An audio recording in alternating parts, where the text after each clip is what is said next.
Every person in the reptile hobby understands just how important it is to have high quality pictures and videos of your animals if you want to have a successful reptile business. So for this week, we're going to talk about the equipment that Courtney and I use here at Leviathan in order to produce all of the content that we make. So we're going to talk about the differences between stuff like this and stuff like this, and we are going to talk about why we have each piece of equipment that we have purchased. And in addition, we're going to go on a tiny bit of an adventure as we head down to Savannah, Georgia to purchase a lens that I found on Facebook Marketplace, because I am just as addicted to buying photography equipment as I am to buying snakes. Anyways, my name's Steven with Leviathan, and let's get to it.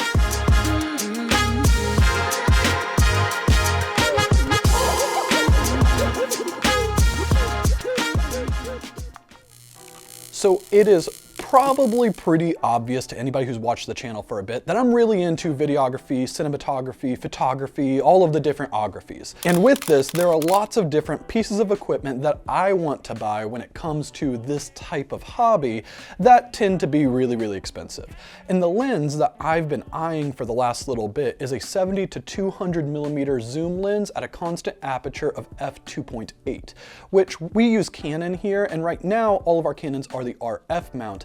In the RF lens, which again, all of this stuff doesn't really matter that much, it's just a decent amount of zoom, so that way if we happen to go out, let's say on a hike and we wanted to go herping, we could zoom in really, really far and get some really, really good pictures, get some really, really good videography of the animals or whatever we would find. But the RF version of this lens is really, really pricey. So if you were going to get a brand new 70 to 200 f2.8 constant aperture zoom lens from Canon right now, it would be between $2,500 and $3,000.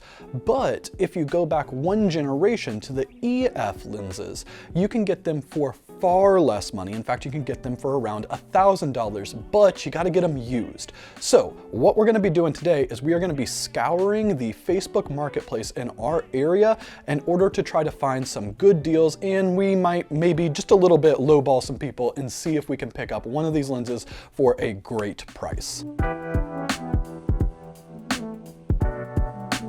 The very first piece of equipment that we want to talk about is our phones, because I think that most people start creating social media content with their phones. So we generally don't use our phones to produce most of the content that we make, but maybe occasionally we will take a short clip of a snake and use that as a reel. Or we will definitely use our phones to capture update pictures in order to allow our customers the chance to see how their snake is doing while it's still with us. So beyond this though, the reason why I tend to not like using our phone as like the centerpiece equipment for most of our social media content is I think that there is a noticeable difference between when people use their phones to create content versus a real camera with a real lens. And because videography and cinematography and photography are other huge passions of mine, I really enjoy trying to make our videos look as absolutely good as possible, at least within my skill set and the equipment that we have available.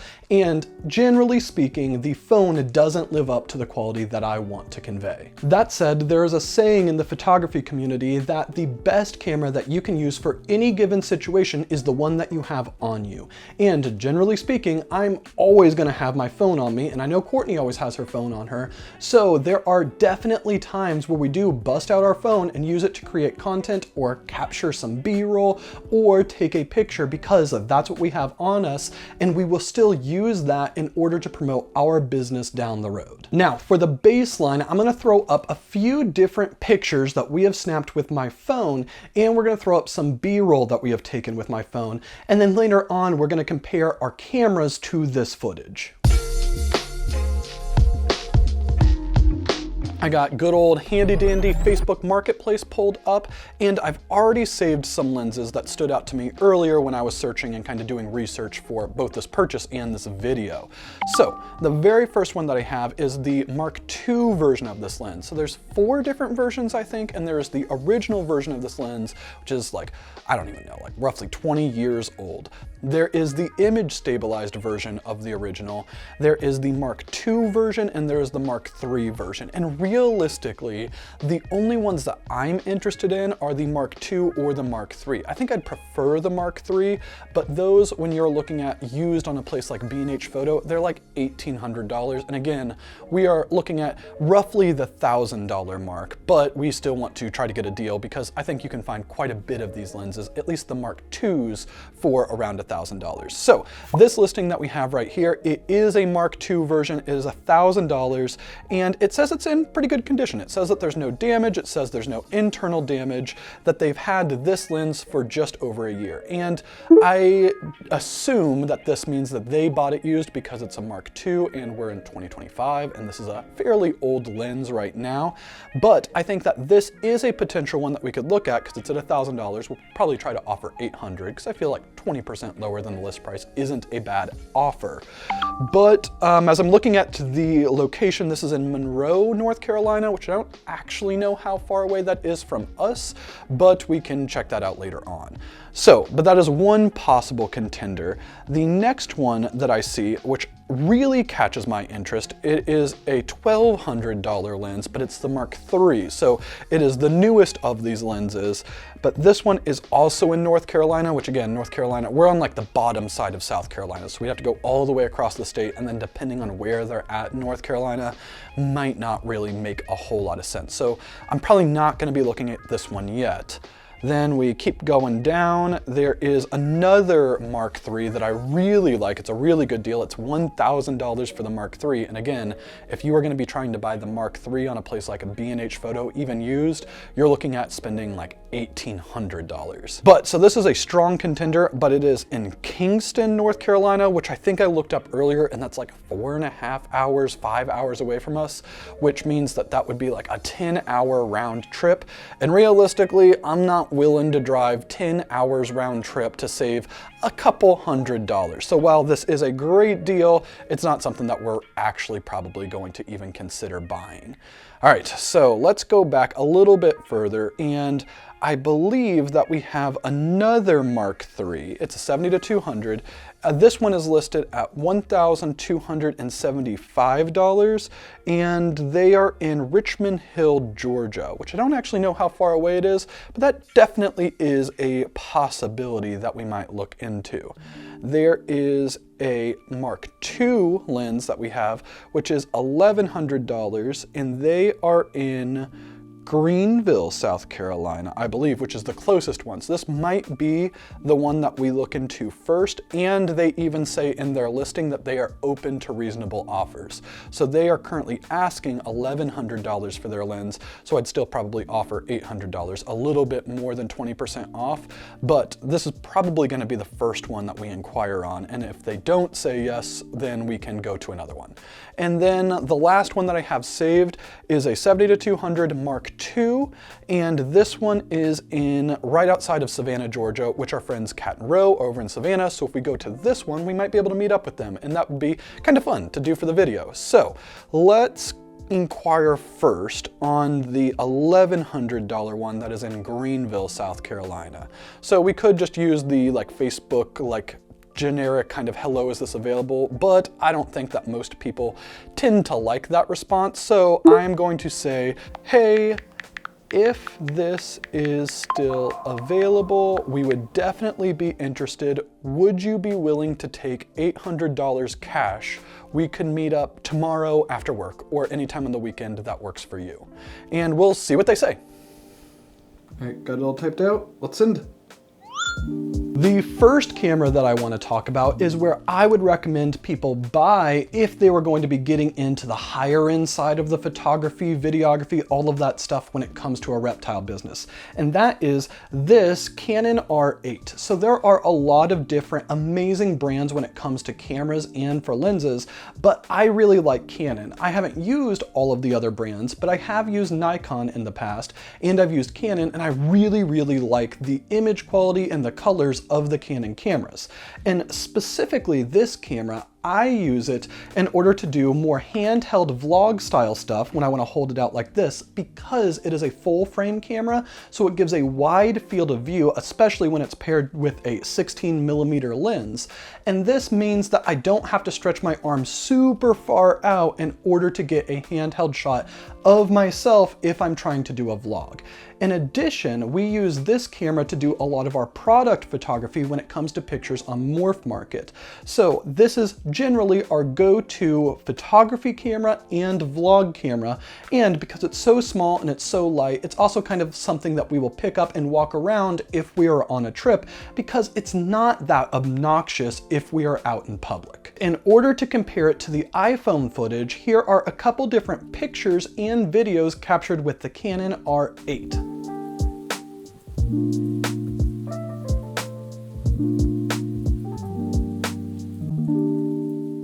All right, so it's Friday, I am working, and we just got a response from not the original seller that we had inquired about last night, but somebody else, and it's the one who is in Savannah, Georgia. And they accepted the $800 offer for the lens. So tonight after work, Courtney, Ellie, and I are gonna be heading down to Savannah, Georgia in order to pick up this lens, and we're gonna have a little mini family vacation for the weekend.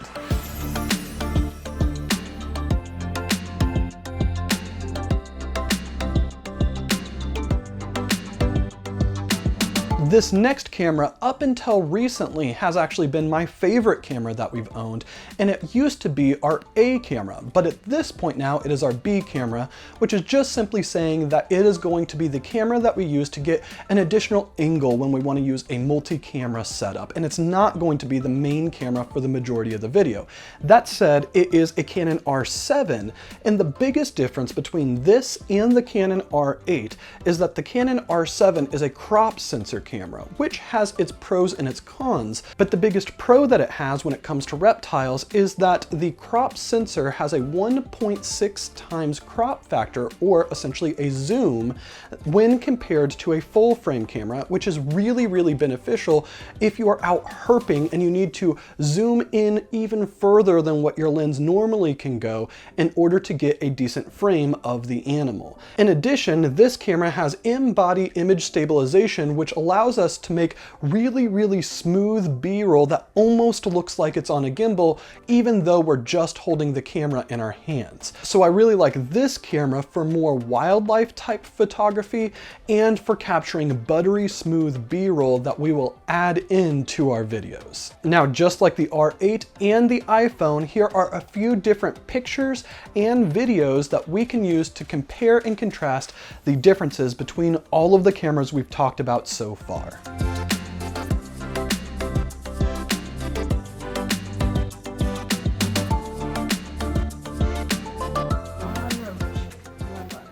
Yeah, let's go out this door, Ellie.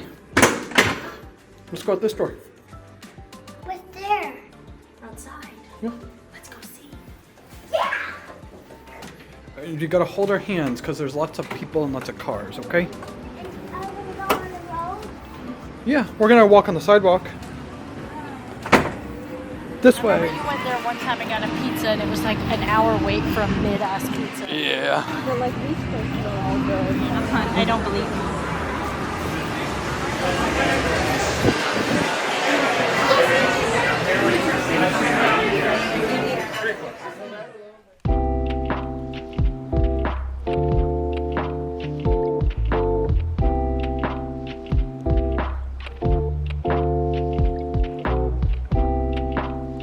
My favorite camera that we own is actually the one that I'm recording on right now, so I'm going to be overlaying some B-roll of it as I talk about it rather than holding it in my hand. And it is the Canon C80. So this is one of the newest cameras that Canon has released, and it is my first cinema camera, which I'd never had cinema cameras before this one. I've always had the either mirrorless or DSLRs. But having a cinema camera is game-changing when it comes to run and gun, single man, documentary style shooting, which is the style of filmmaking that I really, really like, and we are trying to do more of when it comes to the Redline Road Trip documentary or the 15 Minutes documentary that we released about a year and a half or so ago. But anyways, this camera is absolutely amazing. I think that the colors and the image that this camera produces is far and away better than all of the other cameras that we have. And there are some technical specs that I can talk to, like why it actually is guaranteed better than the other cameras, but this isn't really a camera channel. This is a reptile channel. I want to talk about what we use it for here. And the biggest reason why I think that this camera is amazing is that it is so convenient. For the other cameras, if I wanted to switch to slow-mo, I need to jump into different menus, I need to adjust multiple different settings, and I need to make sure I don't miss anything, otherwise the ensuing video might not be usable. And with this camera, I hit one button and everything is perfect for me. In addition, the audio that is built into this camera is a game-changing. It is life-saving because when it comes to the other cameras, I had to use an external audio preamp to get the sound quality that I wanted. And it created a big, bulky situation that sat on top of the other cameras, and it used a 9-volt battery, so you could have a situation where the camera is still running, but the preamp dies and then all of the audio is gone. But with this setup, the audio is part of the camera, and again, I think that it sounds absolutely amazing. But the biggest drawback to this one is that it is fairly large. It's pretty obnoxious. You're not going to be going incognito if you're going to be using this setup, at least the way that I have it rigged out. And in addition, you also only can get images from this camera if you take a video and then you pull a still out of it, which is something that we do, but it's not as easy as just simply snapping a picture. So again, this is a cinema camera, not a dual purpose photography and video camera. With that in mind, I'm going to be throwing up some pictures and some video, but please note that again, these pictures are stills that were pulled from a video and are not necessarily an image that you could just take like you would with the R7 or with the R8.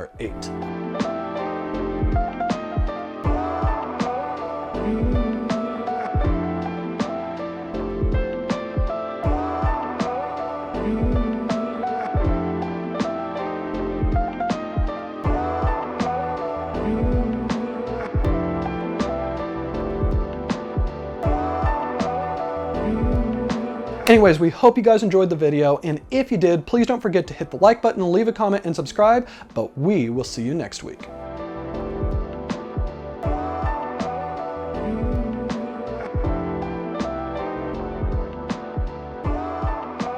Mm-hmm.